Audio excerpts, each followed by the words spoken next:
ಮನೆಯಲ್ಲಿ ತರಕಾರಿ ಎಲ್ಲ ಖಾಲಿ ಆದರೂ ಆಲೂಗಡ್ಡೆ ಅಂತೂ ಇದ್ದೇ ಇರುತ್ತೆ. ಆಲೂಗಡ್ಡೆನ ಬಳಸಿ ಸಖತ್ ಟೇಸ್ಟಿಯಾಗಿರುವಂತಹ ಒಂದು ಸಿಂಪಲ್ ರೆಸಿಪಿನ ಯಾವ ರೀತಿಯಾಗಿ ಮಾಡೋದು ಅಂತ ನೋಡೋಣ. ಇನ್ನೇನು ಮಳೆಗಾಲನೂ ಶುರುವಾಗಿದೆ. ಮಳೆಗಾಲ ಶುರುವಾಗ್ತಿದ್ದಂಗೆ ರುಚಿಯಾಗಿ ಏನಾದರೂ ತಿನ್ನಬೇಕು ಅಂತ ಅನ್ನಿಸ್ದಾಗ ಖಂಡಿತ ಈ ರೆಸಿಪಿನ ಟ್ರೈ ಮಾಡಿ. ಸಖತ್ ಟೇಸ್ಟಿಯಾಗಿರುತ್ತೆ ಅಂತಲೇ ಹೇಳ್ಬೋದು. ಇದನ್ನು ಮಾಡಲಿಕ್ಕೆ ಮೊದಲು ನಾನು ಇಲ್ಲಿ ಒಂದು ಅಗಲವಾಗಿರುವಂತಹ ಬೌಲ್ಗೆ ಬೇಯಿಸಿರುವಂತಹ ಒಂದು ಆಲೂಗಡ್ಡೆನ ಹಾಕ್ಕೊಳ್ತಾ ಇದ್ದೀನಿ. ಆಲೂಗಡ್ಡೆನ ಚೆನ್ನಾಗಿ ಬೇಯಿಸಿ ಅದರ ಸಿಪ್ಪೆನ ತೆಗೆದು ಹಾಕ್ಕೊಳ್ಳಿ. ನಾನಿಲ್ಲಿ ಒಂದು ಆಲೂಗಡ್ಡೆಲಿ ಮಾಡಿ ತೋರಿಸ್ತಾ ಇದ್ದೀನಿ. ನೀವು ಬೇಕಿದ್ದರೆ ಜಾಸ್ತಿ ಆಲೂಗಡ್ಡೆಲಿ ಸಹ ಮಾಡ್ಕೊಳ್ಬೋದು. ಇವಾಗ ನಾನಿಲ್ಲಿ ಬೇಯಿಸಿರುವಂತಹ ಆಲೂಗಡ್ಡೆನ ಪೂರ್ತಿ ನುಣ್ಣದಾಗಿ ಇದನ್ನು ಸ್ಮ್ಯಾಶ್ ಮಾಡ್ಕೊಳ್ತಾ ಇದ್ದೀನಿ. ಈ ರೀತಿಯಾಗಿ ಸ್ಮ್ಯಾಶ್ ಆದರೂ ಮಾಡ್ಕೊಬೋದು, ಇಲ್ಲಾಂದರೆ ತುರಿದಾದರೂ ನೀವು ಇಲ್ಲಿ ಹಾಕ್ಕೊಳ್ಬೋದು. ಸ್ವಲ್ಪನೂ ಗಟ್ಟಿ ಇಲ್ದಂಗೆ ಪೂರ್ತಿ ನುಣ್ಣದಾಗಿ ಇದನ್ನು ಸ್ಮ್ಯಾಶ್ ಮಾಡ್ಕೊಂಡು ತಗೊಳ್ಬೇಕು. ನಾನು ಆಲೂಗಡ್ಡೆನ ಬಳಸಿ ಇದೇ ರೀತಿ ಬಹಳಷ್ಟು ವೆರೈಟಿ ಆಗಿರುವಂತಹ ಸ್ನ್ಯಾಕ್ಸ್ ರೆಸಿಪೀಸ್ನ ಅಪ್ಲೋಡ್ ಮಾಡಿದ್ದೀನಿ. ವಿಡಿಯೋ ನೋಡಿಲ್ಲ ಅಂದರೆ ಈ ವಿಡಿಯೋ ಕೊನೆಯಲ್ಲಿ ಹಾಕಿರ್ತೀನಿ, ನೋಡಿ ಚೆಕ್ ಮಾಡಿ. ಆಲೂಗಡ್ಡೆ ಎಲ್ಲ ಪೂರ್ತಿ ನುಣ್ಣದಾಗಿ ಸ್ಮ್ಯಾಶ್ ಮಾಡ್ಕೊಂಡಿದ್ದಾದಮೇಲೆ ಇವಾಗ ನಾನಿಲ್ಲಿ ಅಕ್ಕಿ ಹಿಟ್ಟನ್ನು ಹಾಕ್ಕೊಳ್ತಾ ಇದ್ದೀನಿ. ಇದರಲ್ಲೇ ಒಂದು 2 ಸ್ಪೂನ್ ಆಗುವಷ್ಟು ಅಕ್ಕಿ ಹಿಟ್ಟನ್ನು ತೆಗೆದುಕೊಳ್ತಾ ಇದ್ದೀನಿ. ಕಲಿಸುವಾಗ ಪೂರ್ತಿ ತಳ್ಳದಾಯಿತು ಅಂದರೆ ಇನ್ನು ಸ್ವಲ್ಪ ಹಿಟ್ಟನ್ನು ಹಾಕ್ಕೊಂಡು ಕಲಿಸ್ಲಿಕ್ಕೆ ಬರುತ್ತೆ. ಹಾಗಾಗಿ ಇದಕ್ಕೆ ನಾನಿಲ್ಲಿ ರುಚಿಗೆ ತಕ್ಕಷ್ಟು ಉಪ್ಪು, ಹಾಗೆಯೇ 1/4 ಚಮಚ ಆಗುವಷ್ಟು ಅರಶಿನ ಪುಡಿ, ಹಾಗೆಯೇ 1 ಚಮಚ ಆಗುವಷ್ಟು ಅಚ್ಕಾರದ ಪುಡಿ, 1 ಚಮಚ ಆಗುವಷ್ಟು ಗರಂ ಮಸಾಲನ ಹಾಕ್ಕೊಂಡು ಲಾಸ್ಟಲ್ಲಿ ಇದಕ್ಕೇ ಸಣ್ಣದಾಗಿ ಕಟ್ ಮಾಡಿರುವಂತಹ ಕೊತ್ತಂಬರಿ ಸೊಪ್ಪನ್ನು ಹಾಕ್ಕೊಂಡು ಮಿಕ್ಸ್ ಮಾಡ್ಕೊಳ್ತಾ ಇದ್ದೀನಿ. ಇವೆಲ್ಲ ಮಸಾಲೆನ ಹಾಕ್ಕೊಂಡು ಚೆನ್ನಾಗಿ ಒಂದಕ್ಕೊಂದು ಬೇರೆಯೋ ರೀತಿಯಾಗಿ ಈ ರೀತಿಯಾಗಿ ಮಿಕ್ಸ್ ಮಾಡ್ಕೊಳ್ಬೇಕು. ಇದಕ್ಕೆ ನೀರೇನೋ ಹಾಕೋದು ಬೇಡ, ಹಾಗೆ ಇದನ್ನು ಚೆನ್ನಾಗಿ ಹಿಟ್ಟನ್ನು ಕಲಿಸ್ಕೊಳ್ಬೇಕು. ಪೂರ್ತಿ ಉಂಡೆ ಥರ ಆಗಬೇಕು ನೋಡಿ. ಹಾಗಾಗಿ ಹಿಟ್ಟನ್ನು ಚೆನ್ನಾಗಿ ಒಂದಕ್ಕೊಂದು ಬೇರೆಯೋ ರೀತಿಯಾಗಿ ಕಲಿಸ್ಕೊಂಡು ತಗೊಳ್ಳಿ. ಅಕ್ಕಿ ಹಿಟ್ಟಿನ ಬದಲಾಗಿ ಕಾರ್ನ್ಫ್ಲವರ್ ಹಿಟ್ಟನ್ನು ಸಹ ನೀವು ಇಲ್ಲಿ ಹಾಕ್ಕೊಳ್ಬೋದು. ನೋಡಿ ಇವಾಗ ಸ್ವಲ್ಪ ತೆಳ್ಳ ಅಂತ ಅನ್ನಿಸ್ತು, ಹಾಗಾಗಿ ನಾನಿಲ್ಲಿ ಉಳಿದಿರುವಂತಹ 2 ಸ್ಪೂನ್ ಆಗುವಷ್ಟು ಅಕ್ಕಿ ಹಿಟ್ಟನ್ನು ಹಾಕ್ಕೊಳ್ತಾ ಇದ್ದೀನಿ. ಅಕ್ಕಿ ಹಿಟ್ಟನ್ನು ಹಾಕ್ಕೊಂಡು ಮತ್ತೆ ಇದನ್ನು ಚೆನ್ನಾಗಿ ಮಿದ್ಕೊಳ್ಬೇಕು. ಇದು ಪೂರ್ತಿಯಾಗಿ ಚಪಾತಿ ಹಿಟ್ಟಿನ ಹದಕ್ಕೆ ಬರಬೇಕು ನೋಡಿ. ಹಾಗಾಗಿ ಸ್ವಲ್ಪ ಚೆನ್ನಾಗಿ ಇದನ್ನು ಮಿದ್ಕೊಳ್ತಾ ಇದ್ದೀನಿ.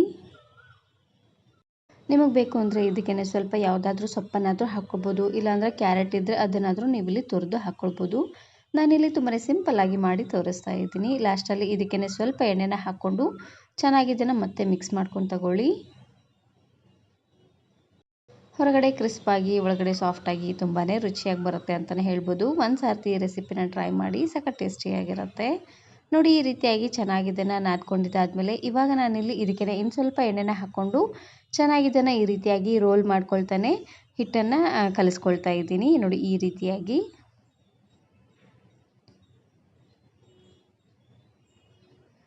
ರೀತಿಯಾಗಿ ಹಿಟ್ಟನ್ನು ಮಾಡ್ಕೊಂಡಿದ್ದಾದಮೇಲೆ ಇವಾಗ ನಾನಿಲ್ಲಿ ಚಾಕುವಿನ ಸಹಾಯದಿಂದ ಕಟ್ ಮಾಡ್ಕೊಳ್ತಾ ಇದ್ದೀನಿ. ಈ ರೀತಿಯಾಗಿ ಕಟ್ಟಾದರೂ ಮಾಡ್ಕೊಬೋದು, ಇಲ್ಲಾಂದರೆ ಪೂರ್ತಿ ರೌಂಡ್ ಶೇಪಲ್ಲಾದರೂ ಮಾಡ್ಕೊಬೋದು. ನೋಡಿ ನಾನಿಲ್ಲಿ ಈ ರೀತಿಯಾಗಿ ಈ ಶೇಪಲ್ಲಿ ಕಟ್ ಮಾಡ್ಕೊಳ್ತಾ ಇದ್ದೀನಿ.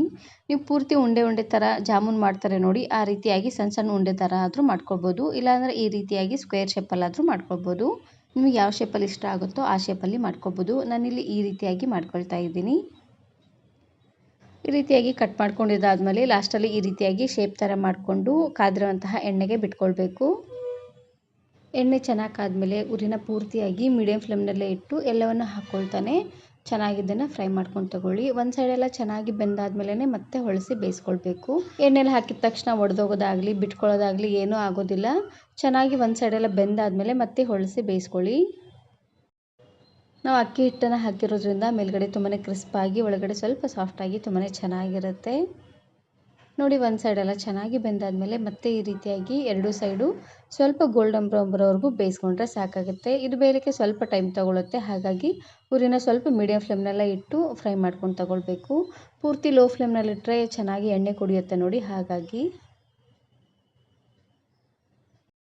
ಆವಾಗ 2 ಸೈಡು ಈ ರೀತಿಯಾಗಿ ಚೆನ್ನಾಗಿ ಫ್ರೈ ಮಾಡ್ಕೊಳ್ತಾನೆ ಬೇಯಿಸ್ಕೊಳ್ಬೇಕು.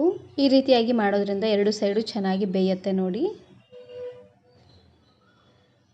ಈ ರೀತಿಯಾಗಿ ಚೆನ್ನಾಗಿದು ಕಲರ್ ಬರೋವರೆಗೂ ಬೇಯಿಸ್ಕೊಂಡ್ರೆ ಸಾಕಾಗುತ್ತೆ. ಇವಾಗ ನಾನಿಲ್ಲಿ ಒಂದು ಪ್ಲೇಟಿಗೆ ಎತ್ತಿಟ್ಕೊಳ್ತಾ ಇದ್ದೀನಿ.